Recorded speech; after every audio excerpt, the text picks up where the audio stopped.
जय हिंद दोस्तों, वंदे मातरम।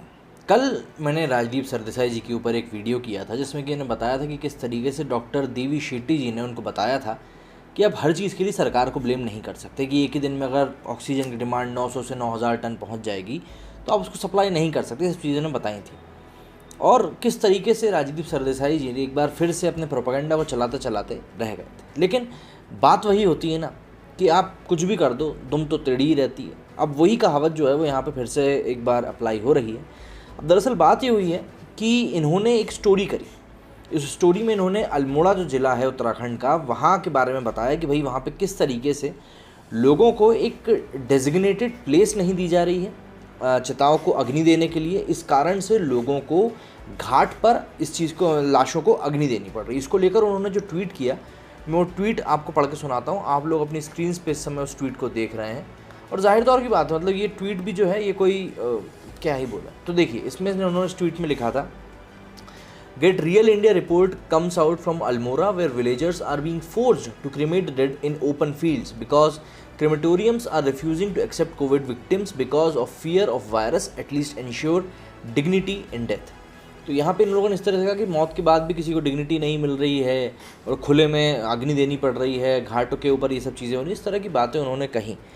अब उन्होंने ये चीज़ कह दी, इसके ऊपर जो ये इसके साथ जो ये पूरा वीडियो अटैच उन्होंने किया, उसमें पूरी एक रिपोर्ट है। ऐश्वर्या करके उनकी सबॉर्डिनेट है जिन्होंने पूरी रिपोर्ट बनाई थी, जो कि उस समय उस जगह पर गई थी और उन्होंने पूरी रिपोर्ट बनाई थी कि भाई वहाँ के लोगों से बातचीत भी करके उन्होंने रिपोर्ट बनाई।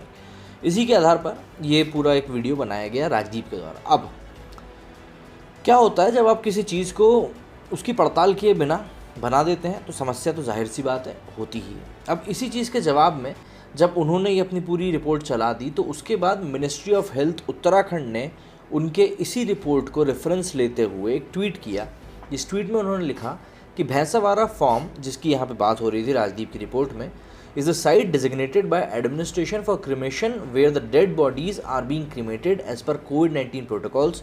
This story has not been verified and is sensational in nature, which is unbecoming of a senior journalist like Mr. Sardesai। इसमें उन्होंने कहा है कि जो भैंसवाड़ा फॉर्म है उसको हम लोगों ने डिजिग्नेट किया है दरअसल इस चीज़ के लिए। मैं आपको पूरी बात बताता हूँ क्या लिखा है। उन्होंने लिखा कि भैंसावाड़ा फॉर्म प्रशासन द्वारा दाह संस्कार के लिए नामित स्थल है। यहाँ कोविड-19 प्रोटोकॉल के अनुसार शवों का अंतिम संस्कार किया जा रहा है। ये कहानी सत्यापित नहीं की गई और इसकी प्रकृति सनसनीखेज है। ऐसा करने में वाले वरिष्ठ पत्रकार राजदीप सरदेसाई के लिए ये एक अशोभनीय चीज़ है।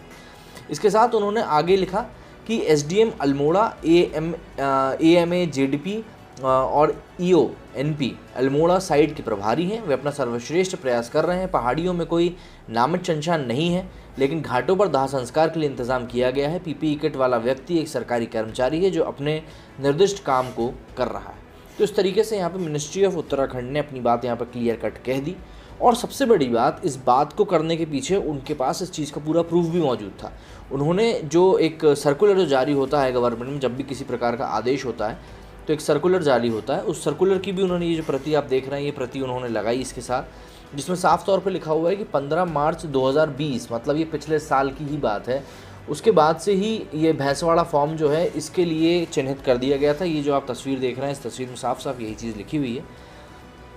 इस तस्वीर में क्या लिखा है वो भी मैं आपको पढ़ के बता देता हूँ, इससे क्लियर हो जाए कि दिनांक 15 मार्च 2020 के अंतर्गत the Uttarakhand covid regulation 2020 in epidemic diseases अधिसूचित किया जाता है कि वर्तमान में जनपद के में कोरोना संक्रमण के मामले तथा इससे फलस्वरूप होने वाली मृत्यु के बाद कोविड गाइडलाइन एवं एसओपी के अनुसार शवों को अंतिम संस्कार हेतु उप जिलाधिकारी सदर द्वारा राजकीय चारा प्रक्षेत्र भैंसवाड़ा फार्म में स्थल चयनित किया गया है। अब ये खबर जो है ये 15 मार्च 2020 की है। ऐसा भी नहीं कि अभी इसी की बात चल रही है, ये पिछले 1-1.25 साल हो चुका है उस घटना को जब ये चीज़ चिन्हित करी गई है। लेकिन बस बात वही है, खबर को जब पकाना रहता है तो बिल्कुल भी समझते नहीं है उसको कुछ करने के पहले और सीधे सीधे तौर पे खबर चला देते हैं। अच्छा, और ऐसा भी नहीं है कि ये खबर और किसी न्यूज़ पोर्टल पे दिखाई नहीं गई हो। अमर उजाला के ऊपर ये खबर प्रकाशित हो चुकी है और ये खबर प्रकाशित हुई थी 16 मई 2021 को कि भैंसवाड़ा फार्म में रोज़ उठ रहा कोरोना शवों की चिताओं का धुआं। इसमें इन्होंने साफ तौर पर जो खबर लिखी थी उसमें भी सब पूरी चीज़ क्लियर थी कि भाई वहाँ पर आखिर क्या चल रहा है। इसमें इन्होंने लिखा था कि कोविड की दूसरी लहर के दौरान कोरोना से मरने वालों की तादाद लगातार बढ़ रही है। प्रशासन को संक्रमितों के शवों को जलाने के लिए नई जगहों की तलाश करनी पड़ रही है। ऐसे में लमगढ़ा क्षेत्र में भैंसवाड़ा फार्म को संक्रमित शवों के दाह संस्कार के लिए घाट बनाया गया है। तो इस तरीके से सारी चीज़ें मौजूद थी सामने, लेकिन उसके बाद भी सिर्फ एक खबर को बनाने के लिए शायद इस तरीके का काम किया गया। और राजदीप सरदेसाई के ऊपर पिछले कुछ समय में कई सारे आरोप लग चुके हैं फेक न्यूज़ को फैलाने के लिए। 1 महीने का उनको सस्पेंशन भी दिया गया था और कई तरह से उनको कई जगहों से कड़ी फटकारें भी लग चुकी हैं, लेकिन इसके बाद भी ये बैकड्रॉप चेक किए बिना ही इस तरह के काम कर देते हैं और कई सारी चीज़ों में फिर उनको इसके एक एडवर्स परिणाम भी भुगतने पड़ते हैं।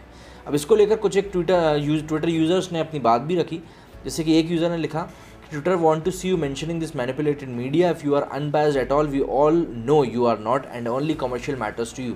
यहाँ पे कहते हैं कि अगर ट्विटर तुम वाकई में अगर तुम अनबायस्ड हो और ये जो कहा जाता है कि तुम लेफ़्ट की तरफ झुके हुए हो ऐसा नहीं है, तो आप इस ट्विटर अकाउंट को सस्पेंड क्यों नहीं कर रहे। वहीं जो दूसरे एक यूज़र थे उन्होंने मिनिस्ट्री ऑफ उत्तराखंड के ऊपर रिप्लाई देते हुए लिखा कि आप इस इंसान के खिलाफ FIR दर्ज क्यों नहीं कर रहे। जाहिर तौर पर बात है, जो बातें लोगों के सामने हो रही हैं वो लोगों को दिखाई दे रही हैं। भारत में कोरोना की स्थिति किसी से भी छुपी नहीं है। ऐसे में कोशिश सभी लोग यही कर रहे हैं कि पैनिक ना क्रिएट हो, लेकिन इस तरह की खबरों से ऑब्वियसली लोगों के मन में एक डर सा बैठता है, पैनिक क्रिएट होता है और जो कन्फ्यूजन की स्थिति है वो भी क्रिएट होती है।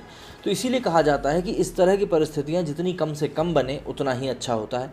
लेकिन बात वही आ जाती है जहाँ पे जिम्मेदारी लेकर काम करने की बारी आती है, वहाँ पे कई लोग जिम्मेदारी को पीछे छोड़कर कॉमर्शियल्स के पीछे भाग जाते हैं, क्योंकि आज के समय में पैसा बहुत इंपॉर्टेंट है। वहीं जो लोग अपनी जान गंवा रहे हैं, अगर हम उनसे बात कर पाते तो शायद पता चलता कि वो बताते हैं हमें कि पैसा उतना इंपॉर्टेंट नहीं है।